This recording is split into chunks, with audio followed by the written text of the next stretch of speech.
Hello കൂട്ടുകാരെ. അങ്ങനെ മഴത്തോരും മുമ്പേ സീരിയലിൻ്റെ പുതിയൊരു വിശേഷത്തിലേക്ക് എല്ലാവർക്കും സ്വാഗതം. അങ്ങനെ നമ്മുടെ ഹരി വീട്ടിലേക്ക് വന്ന് കയറുന്നുണ്ട് കേട്ടോ. ഹരിയെ കണ്ട ഉടനെ നമ്മുടെ കമല ചോദിക്കുന്നുണ്ട്, നീ എവിടെയായിരുന്നു ഇത്രയും നേരം എന്നൊക്കെ ചോദിക്കുന്നുണ്ട് കേട്ടോ. അപ്പോൾ ഹരി പറയുന്നുണ്ട്, അപ്പോൾ അമ്മ കാര്യങ്ങളൊന്നും അറിഞ്ഞില്ലേ, അലീനേനെ ആരും കുത്തിയതൊന്നല്ലെന്ന്. അവൾ കസേരയിൽ കയറിയിട്ട് കത്രിക കൊണ്ട് എന്തോ മുറിക്കാൻ നോക്കിയപ്പോൾ കസേര തെന്നി വീണിട്ട് കത്രിക വയറ്റി കുത്തി കയറിയതാണെന്നാണ് പറഞ്ഞതെന്ന് പറയൂ കേട്ടോ. ഇത് കേട്ടപ്പോൾ കമല പറയുന്നുണ്ട്, എൻ്റെ ഈശ്വര, നമ്മൾ ആരെയൊക്കെ സംശയിച്ചു, ഇവളെന്തിനാ ഈ വേണ്ടാത്ത പണിക്ക് പോയത് എന്നൊക്കെ പറയുന്നുണ്ട് കേട്ടോ. എനിക്കൊന്നും അറിഞ്ഞൂടാ എന്ന് പറഞ്ഞിട്ട് നമ്മുടെ ഹരി എന്ത് ചെയ്തു, മുകളിലേക്ക് കയറി പോകുന്നുണ്ട് കേട്ടോ. ഉടനെ തന്നെ കമല വൈജയന്തിനെ വിളിക്കുന്നുണ്ട്. എന്തൊക്കെയാണ് വൈജി അവിടെ നടക്കുന്നതെന്ന് ചോദിക്കുക കേട്ടോ കമല.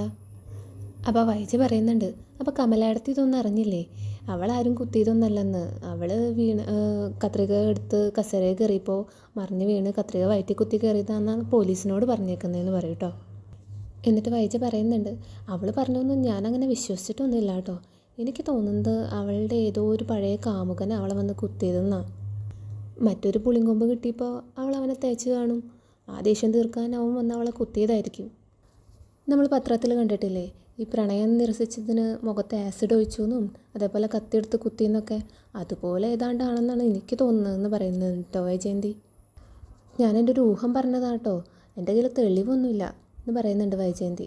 അപ്പോൾ കമല പറയുന്നുണ്ട്, അതങ്ങനെ തന്നെ ആവാനാണ് സാധ്യത. എന്നിട്ട് വൈജി പറയുന്നുണ്ട്, വേറൊരു വിശേഷം അറിഞ്ഞോ കമലയിടത്തി, അവളുടെ ബൈസ്റ്റാൻഡർ ആരാന്നറിയോ, നമ്മുടെ മനുവാ. ഇത് കേൾക്കുമ്പോൾ കമലൊന്ന് ഞെട്ടുന്നുണ്ട് കേട്ടോ. മനുവോ, അവനെങ്ങനെയാണ് അവിടെ എത്തിയേ, അവനങ്ങ് എറണാകുളത്തല്ലേ. അപ്പോൾ വൈജി പറയുന്നുണ്ട്, എറണാകുളത്തു നിന്നൊക്കെ അവൻ എപ്പോഴേ തിരിച്ചു.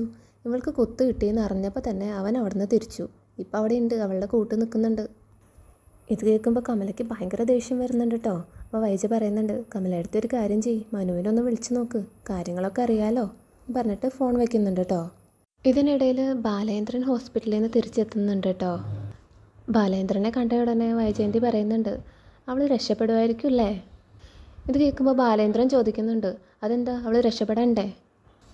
അപ്പോൾ വൈജയന്തി പറയുന്നുണ്ട്, ഈ പെണ്ണ് കാരണം ബാക്കിയുള്ളവരാ ബുദ്ധിമുട്ടുന്നേ.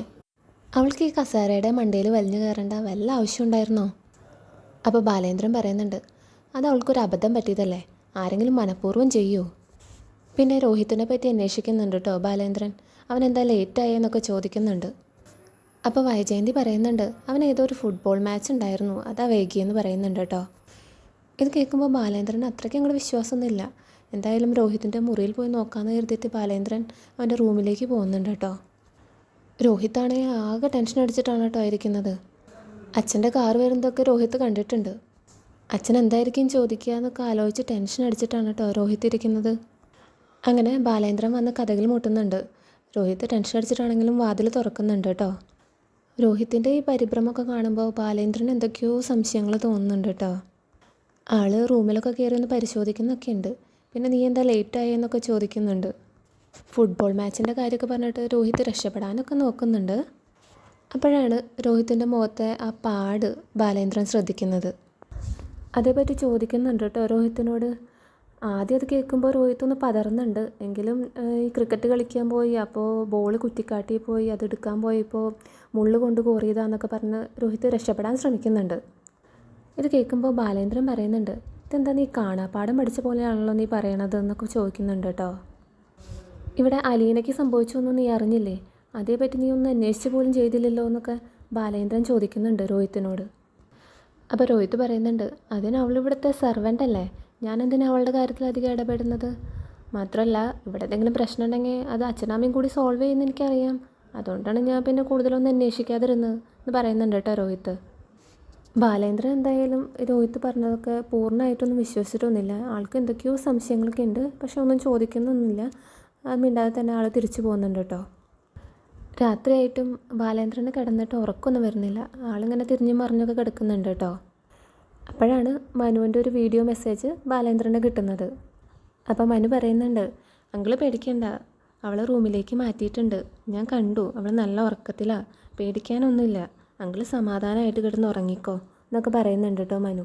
ഇത് കേൾക്കുമ്പോഴാണ് ബാലേന്ദ്രന് സമാധാനമാവണത് കേട്ടോ. ഈ സമയം കമല മനുവിനെ വിളിക്കുന്നുണ്ട് കേട്ടോ. മനു എവിടെയാണെന്നൊക്കെ കമലയ്ക്ക് അറിയാം, എന്നാലും ഒന്നും അറിയാത്ത പോലെയാണ് മനുവിനെ വിളിക്കുന്നത്. അപ്പോൾ മനു പറയുന്നുണ്ട്, ഞാൻ ഇവിടെ ഹോസ്പിറ്റലിലുണ്ട്, അലീനയ്ക്ക് കൂട്ടിരിക്കുകയെന്ന് പറയുന്നുണ്ട് കേട്ടോ. ഇത് കേൾക്കുമ്പോൾ കമലയ്ക്ക് ആകെ ദേഷ്യം വരും കേട്ടോ. കൈതക്കൽ മാളിക വീട്ടിൽ മനുശങ്കര മേനോൻ ഒരു വേലക്കാരിക്ക് കൂട്ടിരിക്കേ, നിനക്ക് നാണമില്ലേടാ എന്നൊക്കെ കമല ചോദിക്കുന്നുണ്ട് കേട്ടോ. കമല ചോദിക്കുന്നതൊക്കെ ചുട്ട മറുപടി തന്നെ മനു കൊടുക്കുന്നുമുണ്ട്. ഞാൻ എൻ്റെ നാണൊക്കെ ഇപ്പോൾ കുറച്ച് വെച്ചിരിക്കുക, ഇനി ആവശ്യം വരുമ്പോഴെടുത്ത് കൂട്ടാം എന്നൊക്കെ പറയുന്നുണ്ട് കേട്ടോ മനു. ഞാൻ എന്തായാലും ഇന്ന് ഇവിടെയാണ് നിൽക്കുന്നത്, അമ്മ പോയി കിടന്ന് ഉറങ്ങാൻ നോക്കുമെന്ന് പറഞ്ഞിട്ട് മനു ഫോൺ വെക്കുന്നുണ്ട് കേട്ടോ. മനുവിനാണെങ്കിൽ ഒട്ടും ഉറങ്ങാൻ പറ്റുന്നില്ല കേട്ടോ, അലീനയുടെ ഈ അവസ്ഥയൊക്കെ കണ്ടിട്ട്. അലീനയ്ക്ക് ഇടയ്ക്കൊക്കെ ബോധം വരുന്നുണ്ടെങ്കിലും പിന്നെയും ആൾ മയങ്ങി പോവാണ് കേട്ടോ ചെയ്യുന്നത്. മനു ആണെങ്കിൽ അലീനേനെ നോക്കി അലീനയുടെ അടുത്ത് തന്നെ ഇരിക്കുന്നുണ്ട് കേട്ടോ. ഇനി നാളത്തെ പ്രൊമോയിൽ അലീന മനുവിനോട് എല്ലാ സത്യങ്ങളും തുറന്ന് പറയുന്നുണ്ട്. മനുവിനോട് പറയുന്നുണ്ട്, ഞാനീ പറയുന്നതൊന്നും മറ്റാരോടും പറയരുതെന്നൊക്കെ പറയുന്നുണ്ട് കേട്ടോ അലീന.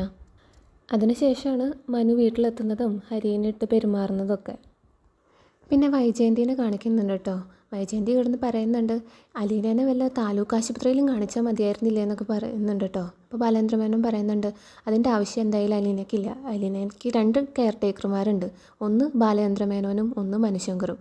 അവരുള്ളപ്പോൾ അലീനയ്ക്ക് താലൂക്ക് ആശുപത്രിയിലൊന്നും കിടക്കേണ്ട ആവശ്യമില്ല എന്ന് പറയുന്നുണ്ട് കേട്ടോ ബാലേന്ദ്രൻ.